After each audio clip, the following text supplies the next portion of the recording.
Look, talking about the mic isn't on. Welcome to High Levels of Shay Show. I am your host, Shay Gill.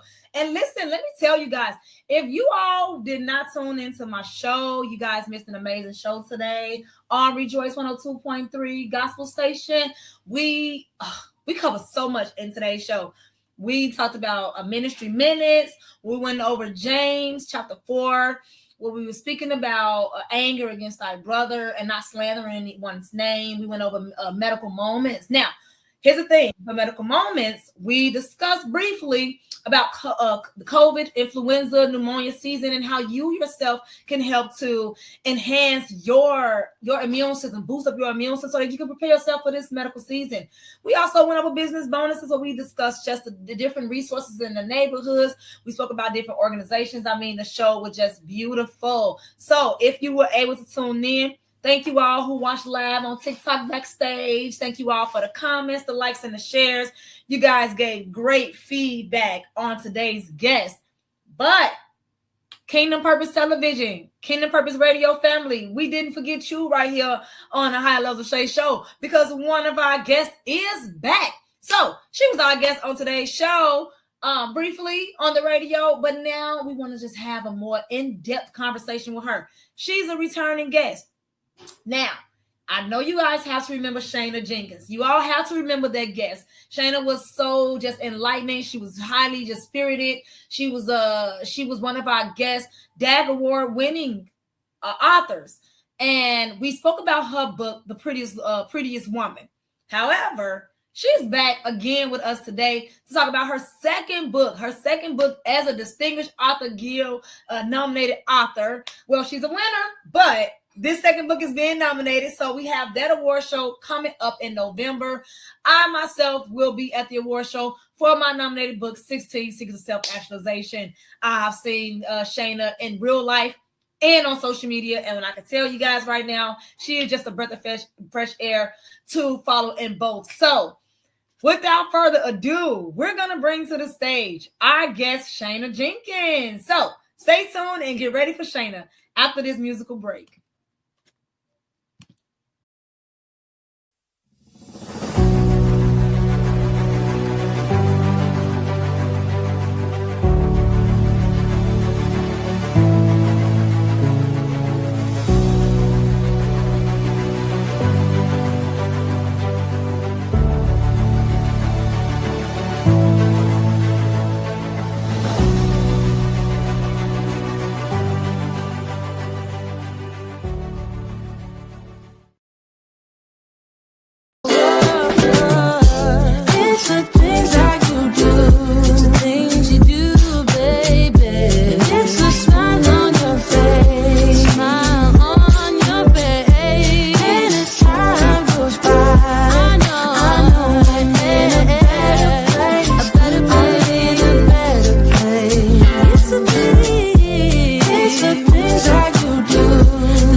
That you all enjoyed our commercial break. I hope you enjoy our musical selections. So now, without further ado, I would love to introduce our next guest speaker.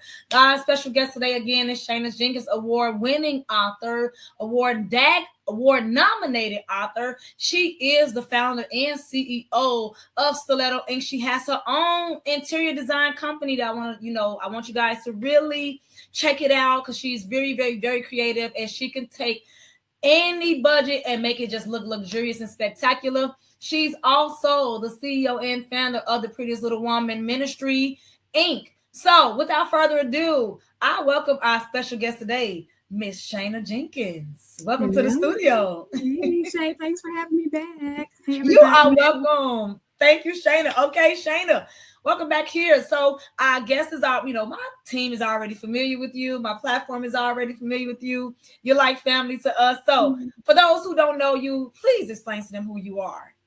Hello, y'all. I am Shayna Jenkins. I am, like she said, a Distinguished Authors Guild award-winning author of the book, The Prettiest Woman. I am currently nominated for 2 Distinguished Authors Guild. I have an anthology project called Sacred Seeds of Wisdom and a journal called Butterflies Are Meant to Fly, Not to Be Kept in a Jar. I am the CEO of an interior design company called A Stiletto Decor, Home Stage and Interior Designs. And I have a youth mentorship program for young girls ages 7 through 15. I'm also a mother of 2 beautiful children, and I'm just out here trying to do what the Lord has called me to do. And you know what, Shayna, with all that you do, tell them how much work it is, and then tell them how rewarding it is.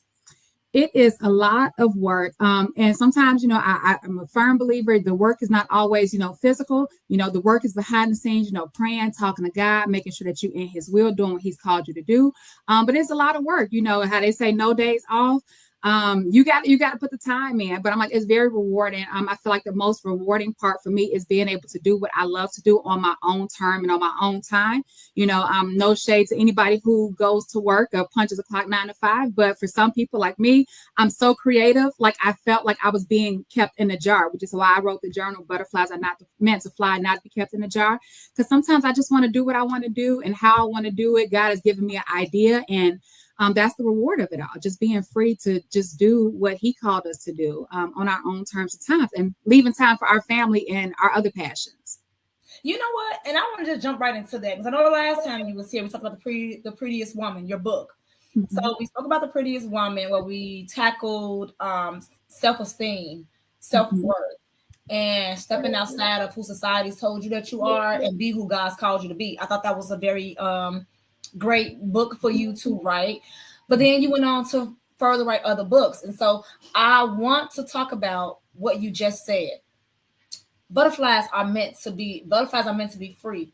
Butterflies are not meant to be held in captivity. In fact, when they are in captivity, it's actually called a cocoon, but that is God preparing them for something greater, and to be become a better person, and to develop into exactly who they were meant to be. So let's talk about that book. Let's talk about that and your intentions behind writing that book.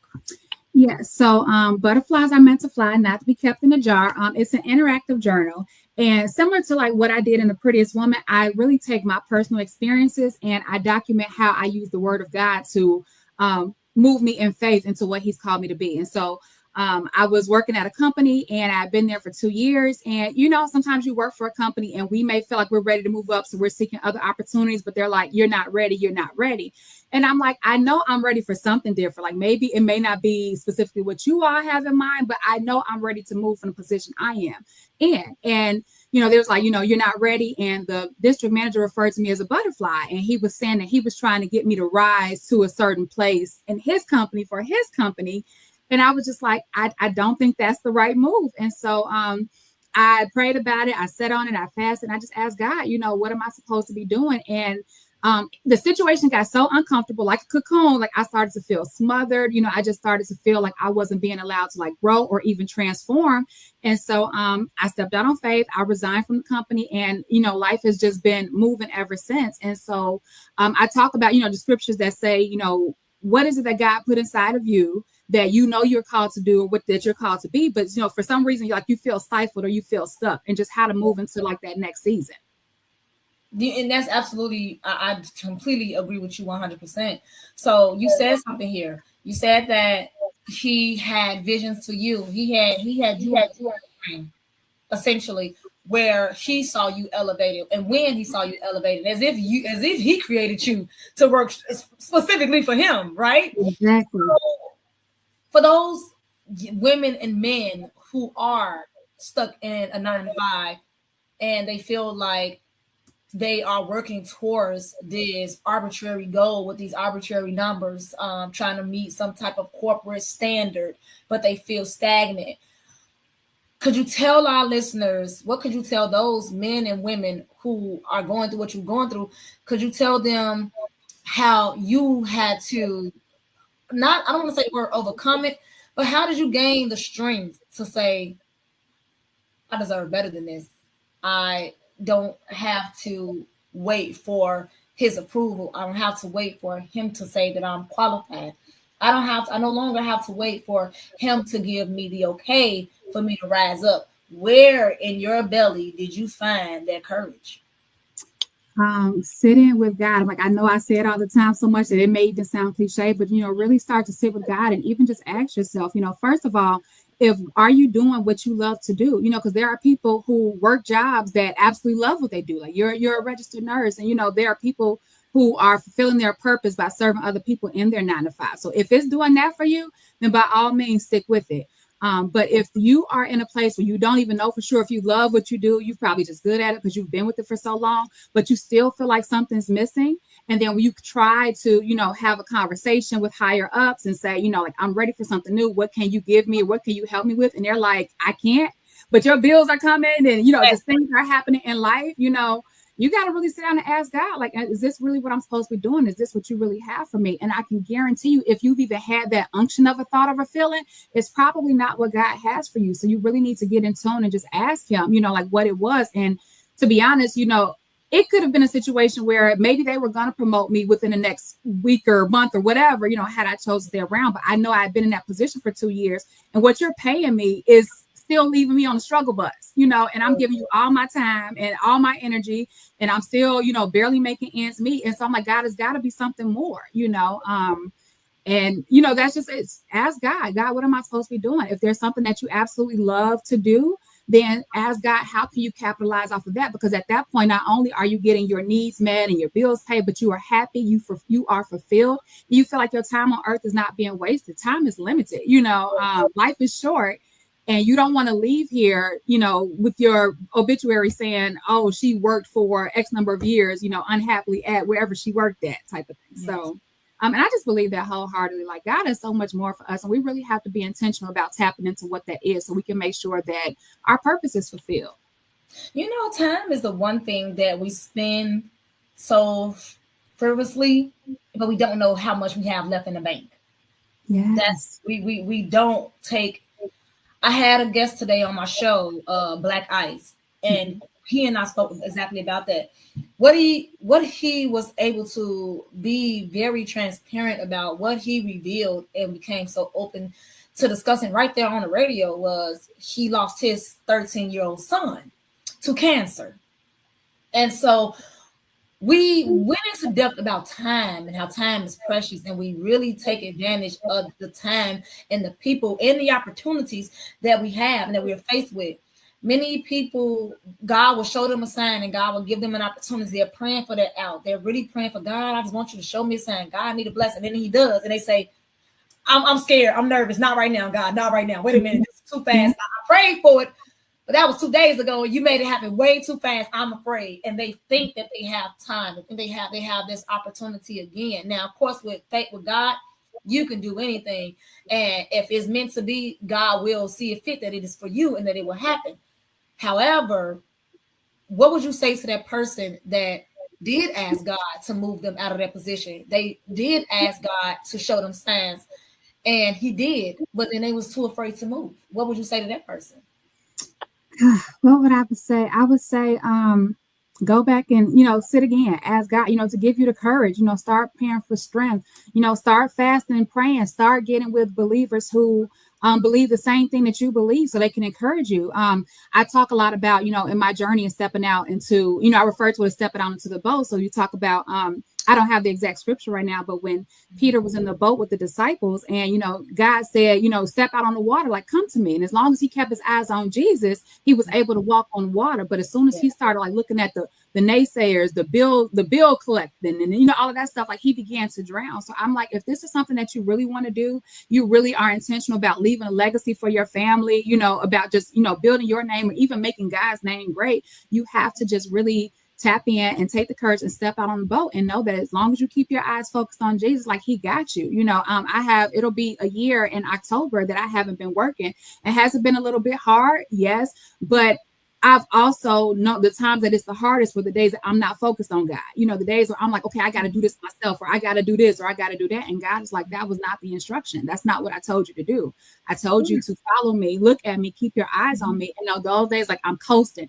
And next thing you know, there's a blessing, there's an opportunity, there's a door open, there's people that God begins to send you that can, just help you, so you have to really be intentional about like hearing God and just being mindful of like who you focusing on and who you're listening to. Because when you start listening to other stuff and looking around, like you're gonna sink every time. So, and that's what makes us fearful, but trust God, you know, and I think that's the biggest lesson I'm learning in this season. I think I mentioned earlier, you know, I'm kind of in a rough spot again, but it's a stretching now. It's God is like, okay, now really trust me. You know, you took the step, you took the leap of faith. Now do you trust me? So that's a whole different, you know, lesson that I have to learn in this season. So you got to be ready for it. If that's what you really want to do, you got to be ready for whatever it takes.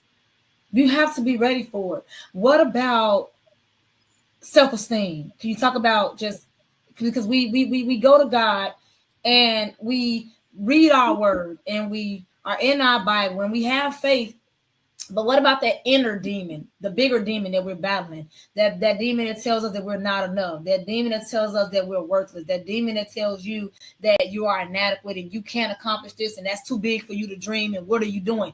How do you slay that demon and say, I'm going after it? God already showed me. Now here I am. Can you tell my audience about that part of your life? Not even just advice to them, but now we want to dig deeper into your into your experience. What was something that you went through that you had to fight that demon within yourself? Yeah, that was something that's really, really big for me. I've always, you know, been the nice girl, you know, kind of like the people pleaser or whatever. It's like I always cared about, you know, like trying to just impress other people. And God was like, you know, who do you want to impress, them or me? You know, like who are you here for, them or me? And so I had to really be intentional about like my worship. Which worship for me means getting up at, you know, 5 o'clock in the morning and sitting for an hour or whatever. And I'm not the best at like actually talking to God, you know, like saying certain things. I'm like, and I know that's horrible because we speak life, but you know, I put on music that relates to my spirit, relates to my soul, like where I am now. And so I listened to this song lately. It's called Power. And it just says, you know, the power in Jesus' name, you know, he wore a crown of thorns so that I can wear a crown of life. And so I really had to get up and just sit and just like let the words like minister to my spirit. And every time I would sit for an hour, like it would give me more courage to like take another step and take another step. And I had to tune out the voices, you know. I had a friendship that, you know, 20-year friendship, and I knew God was telling me to do something one way, and you know, she didn't disagree, you know, and we didn't really fall out, but I was just like, that's not what I hear God telling me. So now I have to really hear, you know, hone in on what God is telling me to do, because when I do that and I get that win, that builds my self-esteem, you know, that builds my confidence, that gives me courage to take another step or to take another move of faith. So for me, like, I'm just going to say, you know, when you said that song, my worship is for real, like, and sometimes like it wasn't even 5 o'clock. It's like, okay, God, like I'm really stressed. Let me get up at 3 o'clock, because at 3 o'clock, that's my sacrificial hour. And I'm going to sit with you for an hour from 3 to 4.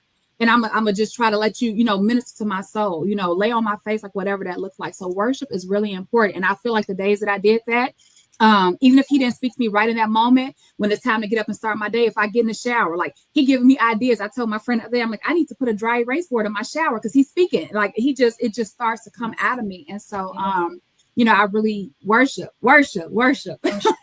And if you don't know what that means, I've been telling people, I'm like, I get my Bible, I look in the concordance in the back of the book, and whatever word I'm feeling, like I look it up and see if it's in the Bible. So I really was intentional about writing down like what it means to worship, scriptures on worship, scriptures on praise, scriptures on restoration, you know, and, you know, just being intentional about that. So you were intentional about how to study the word, how to actually apply the word to your everyday life so that it can actually work the way it was intended to work. You're very intentional about your conversations with God. Yeah.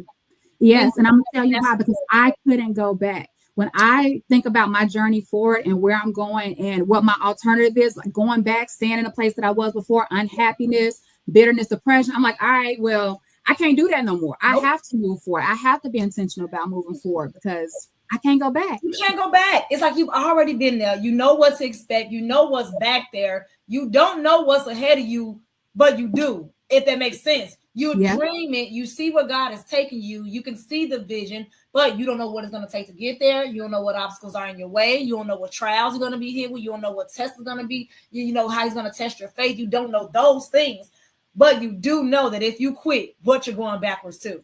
And that right there should be just enough to just keep pushing people forward. You said something in your answer, in your response, about your 20-year friendship with a friend. And I want to definitely kind of hone in on that a little bit, because that is something that I am hearing in my ministry when I'm speaking to people, because I'm out, we're out here walking the streets, we're actually out here busy and doing things within the community. And one of the main things that I'm hearing back from the community is the lack of family support, the lack of friendships, the lack of, I thought these were my homies, we've been friends for these many years, but the moment I started on my business, they started acting, and for me, myself personally, I can say I've gone through that, I've grown through that. And it was tough initially because you don't expect it. It was tough initially because you do expect certain people in your circle that you start with to be there for you, because they're your loudest supporters. They're clapping for you the loudest behind the scenes. Everyone is clapping in your face and congratulations. But then once you really start to take off, once you really start to elevate the social media, the social medias get quiet. They're no longer sharing your posts. They're no longer clapping for you loudly. Now they're in your DMs like, oh, congratulations, girl, but they can't comment on anything. You got certain family members who stop inviting you to certain things. And I'm going to say this, and for me, I had to overcome that because I had to realize that it was not about me. They weren't upset with me. I personally didn't do anything to them to make them say, let's stop supporting her. It was more so of they couldn't see themselves get out. So how, they don't really see how I was able to do it. And now it's making them kind of reflect on themselves. Well, did I try enough? Right. More that I could have done. Yeah. Where did I give up that she continued to keep going? And I say this because you were vulnerable enough to share, like you had a 20-year friendship and you guys didn't fall out. You guys didn't have a disagreement to where the enemy got in between you all's mind. It was two grown women deciding that, hey, we're going in two different paths. I love you, but you just can't come right now. And what I want my audience to hear when she says that is this: it's okay. It's okay to let go of friends. It's okay to let go of family members. It's okay to let go of that relationship.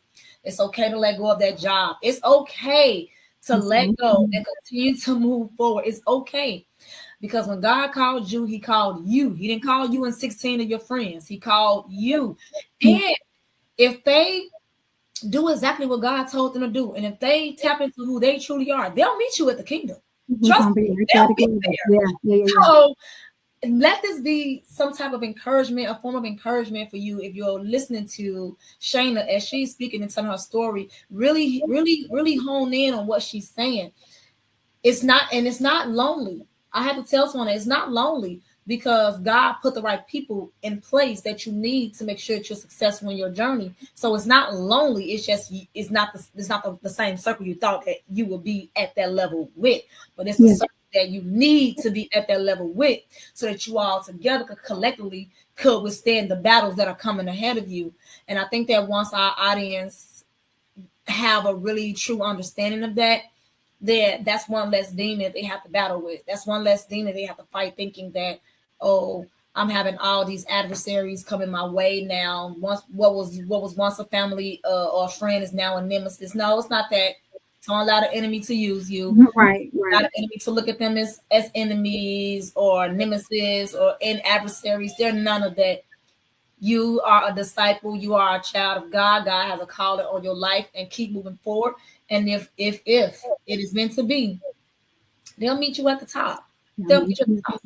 Yeah, you said something really profound, so if they're doing things God way, at some point you're going to come back together anyway, whether that, be kingdom on earth or in heaven, we're going to come back together. And I think for me, I really had to surround myself with people who were kingdom driven. You could build things two different types. You can build it the world's way or you could build it the kingdom way. And my journey right now is so intentional, so critical, so fragile of building God, the kingdom way. I'm like, we got to be in alignment. We got to be in tune. I'm like, I believe in Amos, it says, two people cannot truly walk together unless they're in agreement on where they're going. And even though my friend, she was supportive, she was showing up, it came down to a particular conversation where it was almost like, we can do it the Christ way or we can do it a different way. And I didn't want to do it the different way. And so we did, like I said, we didn't bump heads, but it was just but we separated because I'm like, I got to go with Christ on this one. I got to see, what, this is his program. He told me to build it. So how dare I allow something else to come in and tell me whatever he says is what we're doing, whether we agree with it, whether the world agrees with it, and whoever's supposed to be there, they're going to ride with me to the, like you said, to the top. And so, it has to be kingdom driven, kingdom minded, because I don't have time to do anything else right now. I've done it the world's way plenty of times, and I'm sick of those cycles, so that's just what it is, and you really have to be willing. Like I said earlier, it's a sacrifice. You may lose friendships, relationships, jobs, vehicles, God say, who you gonna serve, them or me. So who you gonna serve? Me. And you know what, Shayna, a lot of people that I see, they want that instant gratification. People chase after, they go, when I had to tell this to one of my dearest friends, and we was speaking about, a specific topic similar to this one. And my concern was people are going nowhere fast.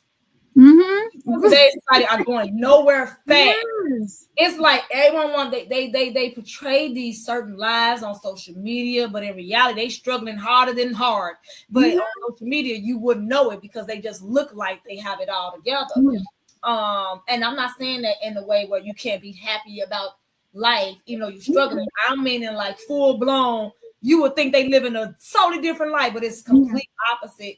And it's the mind, it's the mindset for me. It's like you're doing it for the likes and not the lives. Yes. I mean, you're doing it for the profit and not the purpose. Yes. And it's like I'm not in it because I want to be the most popular. I want to be the most prettiest. I want to be the most. I'm not doing it I want to be the most successful in my business. I'm doing it because I want to be the most successful in my mission. I want to be the most successful in my discipleship. I've met, and when more recent times, and I'm so thankful to meet you because again, it's really tough when you are entrepreneurs, and you are career-driven women. We're career-driven women, but then there's a walk in the road where it separates, and then you meet two different people. You have that entrepreneur, career-driven person that was on the road with you, but then you can see where it's about the profit for them. You can see they only want to be involved. They can gain something from it themselves personally, that they're not in it for the mission. They're not truly in it for the people. And those are where our roads separate. Like I have no issues with anyone. I have collaborated with some beautiful people for business. I have collaborated with some beautiful people for, being at, their events. They supported mine, but then there was where God shows you signs and say, okay, this is where you guys come to an end, because now this person wants you to assist them in their mission, but their mission is to help their business profit grow. It's not what we're doing here. So being able to have that gift of discernment, not chasing, don't chase instant gratification. Don't chase what looks good. Oh, I could be successful if I do this. Oh, wait a minute. Together, you and I can make how much money in 1 month? Okay. But realize, like, your intentions are a little different than mine. I think I'm gonna go to the right. I think I'm gonna go this way, and I think I'm gonna do slow and steady wins the race. Just moving cautious in God's time. And so I'm glad that you said that. I'm glad you said that y'all did not have any struggles. It was just y'all were on the same page business wise until it was time to go a different direction, right? Yeah.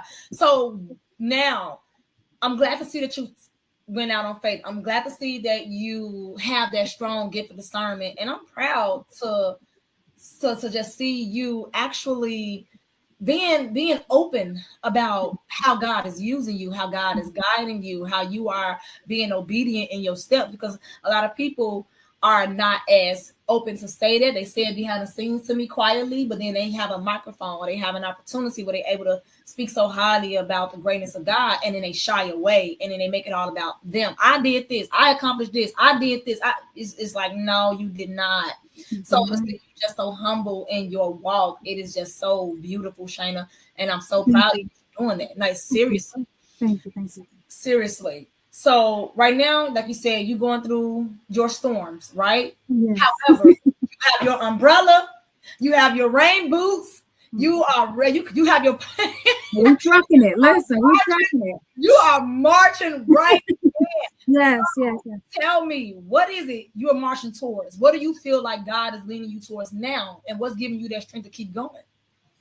I think for me, like it's about legacy. It's about building up the generation coming after us, and I think it's about carrying on his name. You know, like if we look at previous generations, and again, like no shade. So I talk a lot about this difference in generations. Not too many people are talking about doing things the Christ way. It's like you said, it's the instant gratification. It's the world's way. It's like who gonna get the richest the fast or whatever. And so when we all leave this earth, who is going to be here talking about doing things the kingdom way, or doing things about God? And so, like, I want to instill, and that's kind of why I started my program, and I even wrote in the vision, to carry on the fruits of the spirit, and the character, the love, the joy, the peace, the kindness, the self-control, like who's carrying on these attributes that point us back to Christ once we leave this earth. And so, I really just want to be intentional about having it. I want to show the world, even through my, true beauty starts within. It's not about all self-gratification. It's not about our glory. It's about God's glory. It's not about what we look like. It's not about what we can do or what we can have. It's like, who are we, and how many lives did we touch? How many souls did we win for Christ? He who wins souls is wise, So I think like if I really sat down and thought about it, I was like, there are things that I want or that I need or whatever, but ultimately, like, my end goal is for my legacy to be, she really loved God, and this is why. Like, this is what he did for her and her generation, and not just monetarily. Like, I don't need the big house or the mansion. I actually am a very Southern girl from Chicago. I have a very, like, I don't need that big house, that big mansion.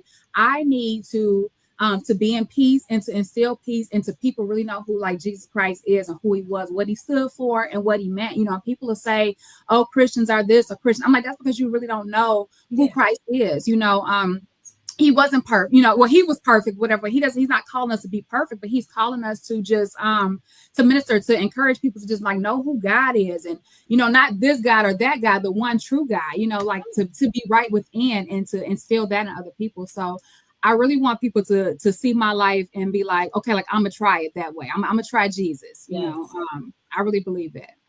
No, that's absolutely true. Try God's way. Try being more like Christ in order for you to get to God. He doesn't want us to be perfect, like you said. So you know what? Honestly, I was today on the radio show. I had again Black Ice on there, and we were talking about a scripture. So I want to actually go over that with you, and I want you to tell me something. So I'm gonna read you the scripture first, and then we'll go into the next question. So this was James chapter 4, verse 11. It says, brothers and sisters, do not slander one another. Anyone who speaks against a brother or a sister or judges them speaks against the law and judges the law. When you judge the law, you are not keeping it, but you are judging it. So meaning, when he's talking about judging the law and you're not keeping the law, you're not keeping God's word. You're not keeping what God's saying when you're doing that. Instead, you are judging your brothers and sisters. You are speaking ill will towards your brothers and sisters. So that is not the Christ-like way. So in your mission, in your walk as an entrepreneur, as a business owner, I'm sure you have come across, some negative spirit that looked at you like competition when you really were just being successful on your mission, when you truly were just following your own path and you weren't really, trying to be the best or the greatest in the room. What would you say? Can you give us an example of a time where someone was in competition with you and you had no idea? And how did you overcome that?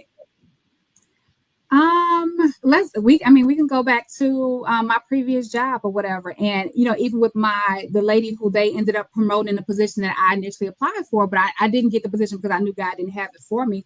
I think one, it's a matter of religion versus relationship. I think that what you're saying in James, and even religion is, don't do that, don't do this, follow this, you can't do this. God said, I'm holier than thou. And I think that relationship with Christ teaches us to be more gentle. It's not condemnation. It's you're not badgering the other person, but you're trying to win the other person with, love and the characteristics and the fruit of the spirit. And so, even though I had applied for the particular position, I applied for it because it was open and I was doing it anyway for like several months. They had me serving that position, but they didn't give me the full promotion. And so I feel like when she came in there, when they hired her for the position, it was almost like oh, well, I'm gonna make you work for it because I had to work for it. It's like the energy towards me was just like, so now I'm like, girl, I didn't even really want the position. I was just gonna take it because, it was there and they weren't. And so, so she was gatekeeping in a sense. Kind of. I felt like she really just wanted to make it hard for me. I feel like, they thought I was a prideful person because even though, people are over here, and like their business casual, like their days I'm coming to work, I'm showing up in a suit. Me showing up in my suit has nothing to do with you. This is me just walking in who God has created me to be, and so you're challenged by the fact that my presence is coming in here and people think that I'm the boss, but you're the boss. Like now you mad because they're coming to me. And it's just like, we could do this together. And to the person that was in a position before her, she was my boss, but I was her like I served her, like whatever you need me to do, like we're gonna work this out. I'm here to serve you. And she was just so, gung-ho on, giving me the stiff arm. It was just like, I can't even really be a servant because you keep on, now you're trying to treat me like I'm a slave. There's a difference between a servant and a slave, and I could have in my flesh, I could have challenged her. And I'm not gonna lie, we bumped heads quite a bit. And that was when I sat down and asked God, I said, like this is taking me out of character, and I can continue to come up in here and represent you every day or whatever. I said, but now it's getting a position like now my character's because it's becoming too confrontational. I'm not a confrontational person. God is not a confrontational person. And the more you keep on challenging me or, just being verbally abusive to me, now I'm not even representing Christ no more. So let me just shift positions. I'm not going to tell you now. I'm not going to slander you. I'm going to still love you. There were times like I sent her flowers. She didn't know it was me. I just wanted her to know like whatever you dealing with, like I love you. Like I got you, I support you. But at the end of the day, like I had to make the decision for me that it was time, I believe that was God pushing me out, but saying all that to say, I think that it's not about badgering or beating anybody up. It's not about retaliation. It's about, just trying to be as kind as we can be, regardless, don't retaliate. Vengeance is mine, said the Lord. I will repay. So you don't have to be ugly or mean or, condemn anybody else. You could pray for them. You could try to pray with them. You can encourage them with worship, like however you can do it. But at the end of the day, it's about just operating your positive light. Like I just operating like the beauty that God has created you to be within. And you don't judge, you don't talk, because at the end of it, it's for God's purpose anyway, so who knows like why, that person was acting like that or why people act the way they do or do the things that they do. Everybody has their own story. Everybody has their own journey. So it's not for me to come and tell you what you should or shouldn't be doing or how you should be acting. It's a reason why, it's the reason why we're all doing what we're doing, and we can only see God and ask him, why, or move us around, or is this even my mission? Is this even my assignment? If it's not even my assignment, then maybe I need to just move around instead of sitting up here, misrepresenting God, because I'm talking about God every day, but now I'm gonna look like a hypocrite if I'm talking about God and then cussing you out, so you just kind of have to, learn to, try to win people the best way you can, try to, be supportive and show them like who Christ is. But some people don't receive it, and you don't tear them down. You love it. You move around. You pray for them and ask God to send them somebody who speaks their language or somebody who can meet them where they at. And I just believe that's what that, means to me. Amen. No, then you said it perfectly. You said it perfectly. Don't allow anyone to take you out of their character, because a lot of times it has nothing to do with you. It could be what they're going through at home. And so when someone is challenging you in that manner, you just go to God and you ask God, like, God, please show me the right way, the best Christian way to handle this situation with this individual, because they're constantly attacking me unwarrantedly. And before I respond earthly, I want to stay heavenly. So can you please help me in this situation? And it just reveals to me how to handle this negative spirit, how to handle this small demon. You know what I mean? Mm-hmm. That's what it is. And if I could just add on to that right quick, and to be honest, from what I've heard, even that situation, even though when I was in that moment with that person, it didn't change. I've heard some good things. Like, I think it was an eye opener for that person. So at the end of the day, like it was still, ultimately, they still changed. They got the message, it just might not have been for me to witness, but, it did turn out to help that person, which means it helped the next person. Yes. You planted the seed. You planted the seed. You stay. Come on, you planted the seed, and you allow God to be the gardener. Yeah. And so, like for the listeners who listen to this, when you go through your adversities and you're going through your minor attacks, let our conversation be eye-opening for you, that we all go through it, but it's not about what you go through, it's how you get through it that ultimately determines who you are as a disciple. And so, like, for example, there's a coworker. She's a nurse, and I don't know if you guys are privy to this term, but in the medical field, there is a term where the old eat their young, and so the older nurses are purposely mean to the younger nurses or the newer nurses. So even if you're the same age, but you're new and you're fresh out of school, they're so mean, they're so bitter, it's just like, Lord, please fix their spirits. And I've encountered this so many times in my career from all races. So it's not like it's, racism. It's just every race just have this negative energy from certain nurses. And so there was one particular nurse that I was working with, and I speak so well, and I handle patient and family conflict so well, and I'm really, really, really great with handling patients who have mental illness. So they always assign me those patients, or they always assign me those difficult family members, because by 9 p.m. they are calm, they're easygoing, the family are great, And so we had a difficult family member come up, according to the ER nurse, and he was really difficult. But by the time he and I had a conversation, he was a little bit of, kind of aggressive. He was a little rough, initially, but I just kept being kind to him. I kept, just speaking to him appropriately and explaining to him what I was going to do to help take care of his wife. So I was walking him to the exit so that he can leave out of the facility. And he says, "You just being nice because you scared of me, right? Aren't you scared of me? That's why you being nice to me." I said, and he was tall, like 6'4", like stocky army kind of guy. And I looked up at him. I said, "No, sir, not at all." I said, "I'm kind of you because I understand this is a frustrating situation for you. And I know how disheartening it is to see your wife in this position." I said, "So by you being her support system, I'm making sure that your needs are met just as well as hers. So if you're not comfortable, she's not going to be comfortable." I said, "I'm kind of you because that is within my job to do. I'm treating you holistically." I said, he said, "Mm-hmm." I said, "I don't fear you because I have the full armor of God." I said, "God's standing right beside us, right?" I said, "So no, sir, you don't put no fear in my heart." So he said, he was like, "I like you. What church you go to?" So I know, right? You won the soul. Yes, I mean, the man was towering over me, and I'm like, "No, sir, I'm not afraid of you." Like, And so I just calmed the spirit. And so this nurse, she witnessed that, and she's a nurse who's been there for 30 years. Mind you, her character at this job, I don't know her in real life, but she talks negatively about everyone. She's one of those who just gossip negatively about everyone. Like, no one is ever good enough for her, right? And so she saw that interaction, and she saw how the house managers was praising, like, "Man, you did, that was so amazing. I know you're good with them, but that was great what you did." So the next time I worked with her, she was so mean to me for no reason. She just kept like trying to attack me for no reason. And me and the other workers were just like kind of just ignoring her, blocking her out. We were paying her like little to no attention, really. And I think that further just ignited her. It made her even more frustrated because at that point we was all laughing. We was talking about God. We were talking about scriptures in the Bible, and I think that frustrated her. So instead of me, and at this point I was tired of her. I'm like, I'm so sick and tired of her because she just had something to say. But instead of me responding the old way back before I was saved again and the worldly way, so instead of responding the old way, the way like, "Who are you talking to?" I was like, "Are you okay?" I just asked her because I'm like, "Are you okay?" And she was like, "Why do you say that?" I said, "I don't know." I said, "I could just look through you." I said, "Spiritual." I said, "You're not this person." I said, "You're putting on this hard shell." I said, "You're so tough."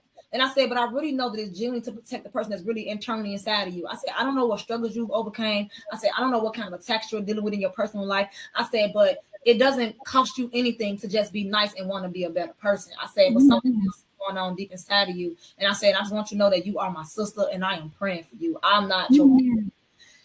That lady started crying right there. Do you know she started crying and she said, I'm not gonna say what she said, but she was like, "I'm just going through so much." And she started telling me like her marriage issues. She started telling me about the attacks she's getting from her children. Her children's getting older and she doesn't have control over them. So they starting to be disrespectful, having their own personalities. So she started to really open up about all these things that she was going through.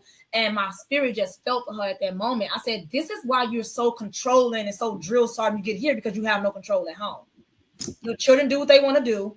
Your husband, you guys are, it's like you don't have any say-so in that household. So it makes sense that when you're here in this environment, you're so authoritative for no reason. You're nobody's boss, but in your brain, you're everybody's boss, and you just so nasty for no reason because you're channeling what you can't do at home. And you're giving us the brunt." So I say this to say, like, I didn't attack my sister. I didn't go after my sister. I didn't slander her to the other coworker and say, here she go again, blah, blah, blah. I didn't gossip. Yeah, yeah, I went to her alone. yeah. Alone. No audience. Because people act different when there's an audience. And I said, are you okay? What is going Yeah. on? What is happening to you? Are you okay? You know?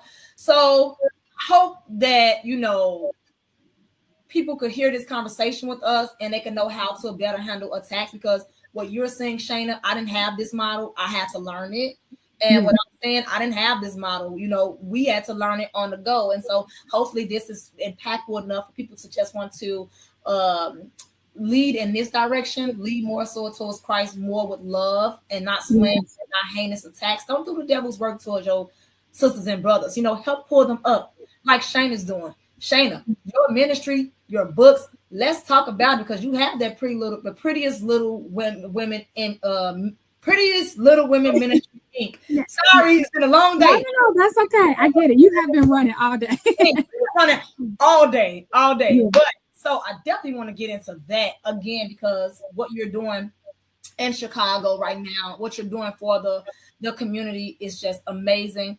I definitely want to get to that, especially with there was on the news and they was talking about the violence that is transpiring in Chicago, and they mentioned how it was like 20 plus shootings, and in one area, and there were 20 plus individuals that were shot, and 4 that was that succumbed to their injuries, to say the least. And you know, those family members, they have our condolences. And so I was reading somewhere where our president Donald Trump is deploying the troops, the National Guards, to be specific, National Guards, to Chicago on this Friday.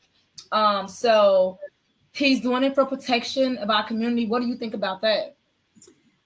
So a couple different things. First, I want to go back to what you said about, you know, working with the employer. Your grace and your wisdom allowed you to handle that situation that way. And I think like that's, you know, what being an example of Christ is. And, you know, I applaud you for that. And I know, like, in my heart of hearts, like, I could have, you know, if had I stayed long enough to get to that point, like, we would have gotten to that place there. But the capacity that I had during that time, like, I didn't. But I appreciate learning from you. And so saying that to say, that's what I want to instill, you know, in the young girls. You know, yeah. I use my experience to teach. Like, I know what I did wrong or what I could have done better. And so I want to be that example for the younger girls. And so when we talk about like what's going on in Chicago, you know, it really hits home for me. One, because I'm from Chicago, but if any of you have followed my story, I have a 14-year-old son who was living 2 hours away with his dad.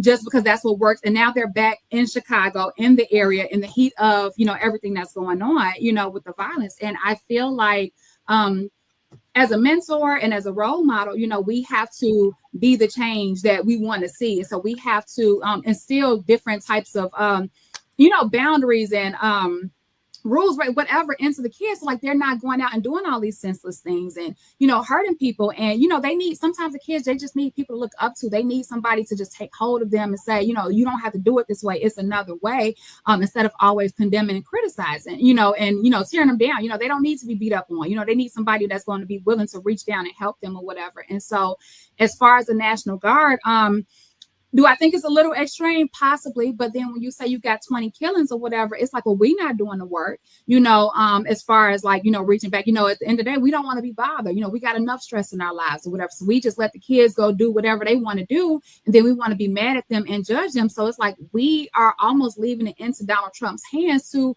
employ the National Guard, you know. Do we want it that way? Absolutely, you know, not. But if it's going to help the violence, you know, like if it's going to help our children, you know, live and grow up and to have their own children, then whatever it takes, you know, so be it. And if we don't want to see that happen, then somebody got to step up and, you know, help these people out, you know, to be mentors, to be role models, to say like, I'm not afraid of you, you know, I love you. Like, I want to help you. You are my son. You're my brother, you know.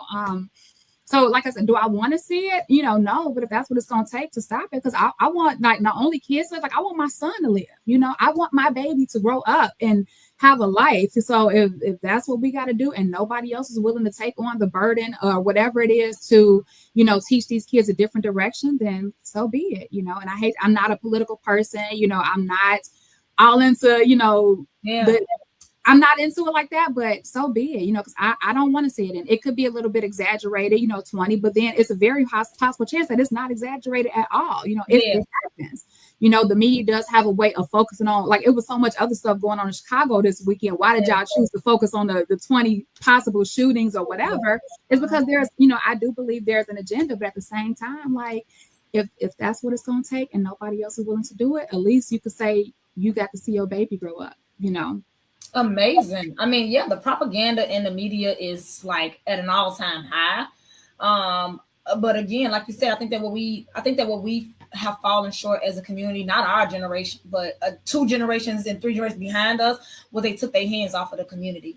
They took their hands. They allowed some system to enter into the community and told us that we're not allowed to not only discipline our children, but we're not allowed to. How do I want to say this? Not that we're not allowed to, but we have no say so once they turn 18, 16. You're grown now. And so somewhere that was instilled into our community. So when our children do get of age, it's I'm grown now. You can't tell me anything, instead of them thinking about their elders as their wisdom and as the elders as being the one that holds the key to all of their successes. And what you're saying is you want to be, what I'm saying is we have to get back the control of our children. That's first and foremost. And by doing so is implementing things like what you're doing. You have a nonprofit organization that where you are giving back to the community. You're giving back to them, even if it's just your time. That is valuable, because time with you, time in your organization is time away from the streets, time away from distractions, time away from them having an opportunity to get into trouble, time away from them being around the right people at the wrong time. Yeah. Or the right time, wrong people. Because now these people that you're around, that God told you go left, you went right, and now they introducing you to paraphernalia, they're introducing you to sex, they're introducing you to things that you probably at 13 or 12 or you wasn't even thinking about, 14, and now you went left, and now these people are over here telling you these interesting things that they found fun on the internet. So your organization, I think, is doing just that. You are providing a way to get your hands back on the youth. And I definitely want you to talk about this program, but I definitely want you to really make a point in driving it home for parents to get involved, because Shayna is putting her time, her energy into this organization, but she cannot do it alone. The parents have to be involved. Go ahead, Shayna. Absolutely. You mentioned just the older generation, and like 2 generations back, is like we've fallen into a place where we criticize the kids. We don't help them. And to be honest, the kids that end up going left, they really just looking for somebody to embrace them, to love them. And so while you're over here in their ear condemning and criticizing and judging and telling them that they shouldn't be doing X, Y, Z, why you doing that or this and the other, this person like, come on, I'll show you love. I'm gonna show you love this way, drugs or sex or whatever it is. It's just like, well, we didn't want to open up our minds to expand and realize like it wasn't criticism that they needed, it was love and embracing and nurturing or whatever. And so I really want with my program, for parents to understand that, like don't even just look at it as a babysitting service or 2 hours off on a weekend. Get involved. Like kids really want to see that their parents are involved with what they're doing. They are involved with the thing, like that they care, And so like we are opening up to, having volunteers. So our program is from 7 through 15 years old, but I really want to get to a place where we have like the 16, 17, 18-year-olds come in to be, big sisters to the younger girls. But then I want more adult volunteers to mentor those 16, 17, 18-year-olds, so it's really just a cycle of mentorship. I can learn. I still got things that I need to learn. I like to teach the kids what I know, but I'm still growing and learning myself. And so the more hands-on we have, the more, older people that can come out and just speak wisdom into the kids, we're all growing. The older kids can learn from the older women can learn from the younger generation, as the younger generation are learning from the older. And then we're building and we're each one teach one. And I think that's the same thing, like even with like the boys program, you had a guy at your last event that talked about, just building skills and just mentoring like young boys, so I don't want my program to just be for girls. Like I'm going to run the girl portion of it, but I'm like, I got a son too. And I feel like he needs the mentorship. And we have to be able to just be accountable for each other, as opposed to every man for themselves, every kid for themselves. Like, they need the role model, they need the love, they need the encouragement, and they need the support, and it goes back to your scripture, James 4:11. Like, if we could just stop being judgmental for 2 seconds and just really listen to what's happening, listen to what the kids are saying, listen to what they're crying out for, because a lot of times the people that are hurting people, they crying out for something. That's right. We gotta take the time out to stop criticizing and just really try to hear what it is, and then be a resource. It sounds cliche when you say, like, be the change we want to see, but that's real. Be the change. If you don't want to see this kid on the street doing XYZ, robbing people, feed them. Give them some clothes. Talk to them or whatever. Tell them, like you said to that big guy, I'm not scared of you. Because sometimes, kids will shoot just because they can. Sometimes if you tell them, like, face to face, like, I'm not scared of you, what you gonna do? You're gonna call a bluff. Is it risky? Probably so. But you're gonna call. And sometimes that'd be that one kid that you need to just put the gun down, or whatever the case may be. Like, they just need to see that people are in favor of them and supportive of them. And like I said, like, take our kids back, because again, bringing the National Trump, the Guard. Yes. What you going? It's like, once he gets his hands on them, there's nothing we can do at that point. At that point, our hands are tied. So get them before somebody else gets them. Before somebody else get them. You know what? And you're speaking about Dr. Ivan at the event. He was you was set on a panel, and he was one of my panelists as well at my event. And you two together, Shayna, I think that what you guys is going to be so powerful. He definitely was interested in collaborating with you and networking with you. So I would love for you two to connect. I would love to connect you. I just found him on social media. Listen, you let me know, because I want you. I encourage that collaboration, because you have that boys ministry, you have the girls ministry, and together, I mean, even if y'all did something once a year, a camp with just all of the children, even if y'all did a summit, or you guys just did a networking event together, bridge the gap together. I just think that y'all two together could really be powerful. I believe that it could be extraordinary in the community. So absolutely, you and him together, yes. And that's what the event was about. Networking and coming together. The event was just amazing. I got nothing but good feedback from that event, from everyone that attended, everyone with some type of spiritual or some type of missionary connection. So definitely, you guys, please connect. That's a must. And then you mentioned something like when you said sometimes they just need somebody to talk to these children. I remember watching a video on Facebook. Facebook kills me. It's like they have rules of what they could allow you to put on Facebook, but then they allow very violent things to be on Facebook, and they'd be like so confusing. Like, I can't say COVID on Facebook, but I could. I can't say herbal remedies, but I could say unalive. Somebody being unalive. Like, it's the craziest thing, right? Yeah. But so there was a video on Facebook, and long story short, the guy, it was a kid breaking into a man's backyard, his back door, and he came out with a weapon, and he said they both had a weapon in their hand, and they both were armed, and he said, hey, listen, go one way or the other. This is the adult talking to you. Could clearly see he had a mask on, but you could clearly see this guy probably barely just hit puberty, and so you're just like, okay. So he was really like, hey, don't do this, and they were both facing each other, and they both were guarded, to say. But he talked to him, and he said, listen, you could put it down, and I'll put mine down, and I would invite you in my house. Let's sit down, let's have a conversation. And my heart was pounding at first. I didn't know how that video was about to go. But the boy, he put it down, and he said, all right, so how old are you? He said, I'm 13. 13. The boy was 13. And he said, okay. He said, what you doing this for? He said, what you need? Money? I'll give you money. What he said, what do you do? He said, I'm just struggling. He just started crying. And in the video, he was crying so hard and explaining why he did it, that I couldn't understand what he was saying, because he was crying. And then all I know is the man just hugged him. And now he's talking and crying in his shoulder. So it was really muffled. So you really couldn't hear what he was saying. But he just kept saying, I love you, bro. It's okay, my man. I got you. And then they went into the house. And so to the point where you said, like, listen, sometimes you got to just stand up. You can't be afraid. How are we afraid of the children? How have we as a society become afraid of disciplining and redirecting our children? Because they're more irate, because they're more volatile. Well, that just means you need to be more stern. That means you need to get more. That means you need to gear up more in your faith. That means somewhere.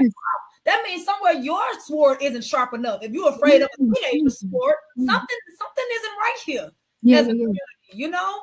And yeah. so what you're doing is you are keeping the young women off of the street. You are keeping the women in their faith. You're keeping the young women in their glory, in their gift, and you're not allowing them to be distracted. So can you tell my listeners how are you doing that?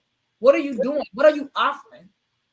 So we offer self-discovery workshop, and it's more so just trying to get the girls engaged and just discovering, trying to teach them to do something productive with their time or constructive with their time. And so we take 2 hours. We only met once a month this past year, but now we're going to be doing twice a month, so to keep them engaged, to like not let too much time lapse or whatever. And with self-discovery, so what is it that you like to do? What is a gift that God gave you? And let's figure out how we can keep you busy doing that, not keep you busy as in a distraction, but for example, like there are girls who are artists, and there are girls who like to put, clothing designer. And, we create a space for them to, one, meet other women who are doing that, like yourself. I mentioned that, you came out and you spoke on the panel. But it keeps them encouraged. When people can see themselves in somebody else, it makes them want to do it. When we saw the whole thing with Kamala Harris, representation matters. Like that's a real thing, So as a little girl, if I like to write, but I don't know any other writers around me, but now I bring in a writer who's older and is showing me, that there is something that can come of that gift and that talent. That's going to make me want to continue to pursue it. And then that's me using the talent that God gave you. That's me, spending my time focused on something that's constructive, not social media, not worried about how I look or, like what boys like me or, get attention. That's me building up myself so I can go out and be a change maker or do what God has created me to do. So we just create, the space for the girls to really hone in on, what it is that they like to do. And, just build each other up, encourage. And so what we didn't do last year, just because we were kind of pressed for time, it was the pilot year. We only met once a month. With us having, the ability to meet twice a month this year, I really want to, have more conversations about, insecurities, make it more personal, not just always activity based or whatever. Or if we do an activity on the second, the first time we meet, the second time we'll kind of talk about it and dig a little bit deeper, and then even create space where the girls can just have conversations, with these girls, 7th grade, first grade, second grade, like they're going through puberty and like hormonal changes and body changes. So they have all these emotions. Well, we're going to create a space where we can talk about that. Maybe today you don't want to write, you just want to talk about the girl that made you mad, or, the girl that made you feel insecure. Like, let's talk about it so we don't have all these bottled up emotions with these kids lashing out with guns or fighting and things like that. The girls that are at school, they're fighting because they angry, they frustrated or whatever. You're bullying somebody else. You're mad at something that's brewing inside of you, like that video with the. So he didn't really want to go shoot that person. He's just mad. If we think we're tired as adults and we're frustrated and we're burnt out, imagine what these babies are going through. It's easy to look at a kid and say, "Oh, you ain't got to deal with nothing yet." That's a lie. That's a lie. These schools are crazy. These schools are. And my daughter come home and talk about it all the time. She's like, "Mom, they're doing. They have to do drills now for the active shooters." Yes. Every year before my daughter started school for the last couple of years, she just gets so scared. I really can't wait to go to school, Mom. But I just had this dream that they're gonna shoot up the school. So we have to really pray. And she'll ask, she's like, "Mom, can we just pray?" But this is what they're dealing with. Yes. Kids are going to school worried about if they're gonna have to hide from an active shooter. They're going to school having to worry about if somebody's gonna make fun of them because they don't look a certain way or because they don't do this or that. So like them babies is dealing with just as much trauma as we are, and we have an opportunity as the adults to take our kid and catch it early. So they're not adults trying to heal the kid inside of them. We can catch them while they're kids and help them navigate. How do you think social media plays a part in today's society? With our we didn't have that growing up. We didn't have the social media. We had the news, but the programming is literally everywhere. Like fearmonger is literally everywhere. TikTok, Instagram, Facebook, everywhere you go, Twitch, whatever, everything else they got out there. Like everywhere, the video games, like everything is programming these children, and they're seeing violence, they're seeing trauma, they're seeing war, they're seeing buildings being blown up, they're seeing planes fall out of the sky, they're being programmed with all this stuff on top of peer pressure, on top of now social media. What are your intakes on that? I'm against it. I think the older my kids get, the more I'm against it, because it's different. Like sometimes it's innocent, when they're young and they're just trying to find something fun to do, like how we have Mario or Sonic or whatever. But the way they are implementing, adult things. Talking about games, you guys, the young ones don't know what Mario and Sonic is. So for you youngins, we talking about video games, okay? Right? Yes. Nintendo and It's not a man. Who's Mario? Who's Sonic? Like. Yes, I definitely just aged or like told my whole age, but I think like it gives them something productive to do, and I'm gonna keep going back to that, because you're sitting on social media. So for example, my daughter loves to play Bloxburg or whatever it is, and naturally it's just like building houses, like she's into design now and things like that. But when I look at like them creating their avatar, it's like it's midriffs and it's edges and it's it's all this glamorized stuff, and it's like, so really you want to believe it's just innocent and she's just building a house, but I'm like, these kids got on these sexy clothes, and or you playing Fortnite, and they're shooting people, you know what I mean? It's just like, so as much as I want to say, like, I know that we're going into a technology era and that's where but it's just like, if we can just find a way to pull the kids off the social medias and off the video games and stuff and get them back into doing something productive with their time, then like maybe like that's just a start. Like even with again, Ivan's program, he talked about how it was related to Boy Scouts, and they teach the kids how to do outdoorsy things, how to box. Like, okay, so I'm not a fan of fighting. I've only been in one fight in my entire life, and that was a whole nother traumatic situation, but he's teaching kids how to use their hands. So maybe we do need to go back to using your fists and hands instead of shooting, like we might have a chance, so just try to get them off of it. It's hard, and it's sad that they use it in school now. It's like they give them tablets and iPads and things like that, and granted they're monitored, but the reality of it is they're not that heavily monitored. Like I've seen kids been able to get onto certain sites, even if it gets restricted later. I was still able to get into this particular site from my school computer. So, it's just like, we got to find a way to redirect their focus. And in order to do that, we have to be intentional about being hands-on. We can't just say, all right, kid, put the tablet down, go outside and play. They're like, go outside and play and do what? Like, it's an empty field here. Well, let's go outside and show them what you can do. You love to garden. Let's take them outside and show them how to build a garden. You know what I mean? Let's take them outside and show them how to, build a tree house, or, you want to put together a house on Bloxburg. Well, let me show you how to get these sticks and build a house here. Or, like we got to get them back hands on, off of social media, off of electronics, and working with their hands more. And I think that's a start. And it presents more interactive, between the peers and things like that. So amen. We got to get back involved. Amen. Shayna, tell them where they can find that information, how, so they want to get involved. You got people who may want to volunteer. Tell them what they could do and how they can find your ministry. Absolutely. So you can go to my website, www.astiletto-tpw.com. I know it's a lot, but it's my two businesses. It's Stiletto Decor, a stiletto like the shoe, decor-tpw.com. And when you go to my website, I have everything broken down. I've got my youth ministry on one page. I got my social media links right on the front of the page. So just click on the icons and it'll take you there. And then you can simply look me up on Facebook as Shayna Jenkins. It's a picture of me. I'm very easy to find. I try not to make it too hard, but visit my website. Everything I do is listed on my website. Amen. And then we definitely got to talk about your DAG Award nominated book, because that's coming up in November. So talk about the Distinguished Author Guild Award. I am so excited to be a part of it this year. I'm so excited to be able to see you all on the red carpet. So let's talk about that. Yes, congratulations to you. I'm so happy that you will be with us. Last year was my first year, and what I love most about Distinguished Authors Guild is the community of like-minded, people who are trying to do the same thing or who are doing the same thing. We telling our stories, we encouraging people, we are uplifting people. And so you asked me earlier, how did I begin to pull myself out, like my dark season? Well, when I was in that dark season, I wrote the book. And then as soon as I actually was obedient and wrote the book, that's when somehow like I came across the Distinguished Authors Guild. So they gave me something to look forward to. They keep us busy. They introduce us to people. Like that's how you and I met, and so it's just a beautiful community to be a part of. And so last year, my book, The Prettiest Woman, won.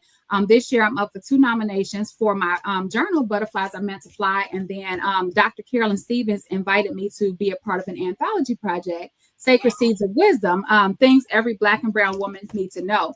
And so that part, I just, we had a chapter and I just talk about, I always relate everything back to the Bible. The Bible has been my saving grace for, just so many years. And so I talk about the different women in the Bible who went through exactly what a lot of us women are going through today. And so it kind of, gives you an alternative. Like, this is what Sarah went through, or Eve went through. Eve had to make a decision that changed humanity. What type of bold decisions are God encouraging you to make, and so just really tapping into still building people up, encouraging people to like walk by faith and to just take those leap of faith. And so both books are up for nomination. The ceremony is November 7th. I have become an ambassador for it. And so I'm just going to talk about it. It's a community. It's a support system. Like whenever you are feeling like you can't do something, like everybody in there is so, just welcoming and encouraging. Like, reach out. You got Natalie Murphy, who helped me publish the book, and you got Patricia Wallace, who is now editing books, and things like that. It's just a community of people. Like, when you get involved and you surround yourself with like-minded people who are doing the same thing, who believe the same thing. And to be honest, like, I don't know if anybody like hasn't shared. I said, but more than half of the people are there believers. So there you go. And that's not to discourage anybody from joining, but you need some Jesus. You need somebody to encourage you, to motivate you. Somebody in this group is going to have a word to tell you to keep going, my sisters. I got you. Gina said, I got you. Like, whatever it is. And they mean it. When I did, it's a community of people who will help you walk in obedience, do what God told you to do, tell your story, and just support you and connect you, like lifelong connections. Like, Shay, I don't know if you know, we friends forever now. No, for real, we sisters forever, okay? Like, we friends forever now. Like, congratulations on your 2 nominations. And when I tell you, I am rooting for you, sister. I am rooting for you, because at the end of the day, I don't care if our books are in the same in the same category. I don't care. I never cared. I just want to just be in an atmosphere of good, powerful women who just enjoy and embrace just their walk and where they are. Again, I am a testimony when I tell you, Dag, the distinguished Arthur Gill, Gina Gasson, and just seeing y'all sisterhood, witnessing the community, witnessing the elevation that you all done to each other. Again, you all are on a mission. It was never any competition. And I was not part of the DAC family yet. However, I just got so much love. I received so much support. I received so many requests and offers of assistance from people who I've never even met personally. But because I interviewed the Gina Gasson, the distinguished Arthur Gill, she is the CEO. She's the founder of it. And I interview her. And then all of a sudden, like, again, Dr. Carolyn Stevens, she reached out to me asking for assistance. Do you need help with anything? I have you here. She emailed me. So many people who I just feel like didn't have to. I didn't ask. And I didn't know that God was even sending them my way. All I know is the encouragement, the empowering it was just so undeniable. And meeting people like you, like that, I will never forget you all. You know what I mean? I would never forget Farron. Farron was somebody else who I love her. I love her story. I love her journey. I mean, the list goes on of just people who I feel like I have made that genuine godly connection with. And I know that we're going to uplift each other all the way to the highest of the kingdom. There's no competition. There's no comparison. There's no big eyes, little U's. It's just sisters who is in love with Christ, who's in love with the mission, doing the right thing. So Shayna, 2 books that you are nominated for, and I cannot wait to see you so elegant on that carpet come November. Where can we find the tickets? You can buy the tickets. So I'm gonna post a link on my page. It's a tiny URL link, but you could also visit the Distinguished Authors Guild Facebook page. Just type it in. It's a gold diamond. But the link will be posted on my page. So visit my Facebook, Shayna Jenkins, and you will find a link posted. Click on it, buy the tickets, bring a friend. They have dag bags where Gina has a store. She like just fills you up with all this type of swag stuff in the store. Like, it's definitely an experience you don't want to miss out. It's going to be great. We do a champagne toast at the beginning of the this year. They're going to have food vendors, and you're going to get to meet like you're going to be sitting there as a host and as a as a nominee. So your name was like talked about so much last year. You know, we just love you. You were always like the sister that we were just waiting to come home and visit us. So we are I'm so home. Look, I I'm know, home. I'm right not now. going anywhere. I love you guys. Shayna, you are amazing. And again, I will be posting the DAG information on my Facebook social media platforms as well. You can catch at the bottom of this interview on YouTube at Higher Levels with Shay, along with Shayna's links to her website, along with the link for Shayna's Facebook social media platforms. Find those links at the bottom of this interview on YouTube at Higher Levels with Shay. You can also find it at the bottom of this video on High Level Shay on Facebook. God bless you, Shayna. I am so proud of you. Oh, where can they buy your book? You can buy my book. Now. You guys understand why she's nominated. Listen, yes, all my books. You can go to get them on my website, www.stilettodecor-tpw.com. They are all there, ready for you to purchase them. I mean, I can give you my Zelle, but go to my website so you can see everything that I do. Let's stay in touch. My email will take you right there, and I do everything myself, so I will respond right away. I am excited. I look forward to emails, people asking me questions. So, yes, get them all three. Sacred Seeds of Wisdom, Butterflies Are Meant to Fly, Not to Be Kept in a Jar, which is a journal. And then my book, The Prettiest Woman. And join my mentor program, send out the girls. You know, we love to build up girls. We'll be starting in September and then meeting twice a month from then. And it's Stiletto Decor, Interior Design, Home Staging. This is my purpose, the book and everything, the youth program, that's my purpose. But my personal passion is to decorate homes. It's therapeutic for me. And I also realize it's therapeutic for other people, you know, just to get a fresh start, to get their house in order. Like I help people do that. So I just love helping people. Amen. Well, thank you, Shayna, so much for being here again on the High Level Shay Show. I love you, sister. And I look forward to seeing you soon, okay? Absolutely. Thank you so much, Shay. It was so good talking to you. No problem. God bless you. I'll talk to you soon. Okay. Bye-bye. Woo, that was an amazing, just impactful interview. Such a beautiful soul. I hope that you all were empowered. I hope that you all really enjoyed that interview. And hey, listen, if you gain anything from that video, please feel free to drop it down in the comments. If you have a testimony, if you want to be a guest on the show, email me at higherlevelswithshay@gmail.com.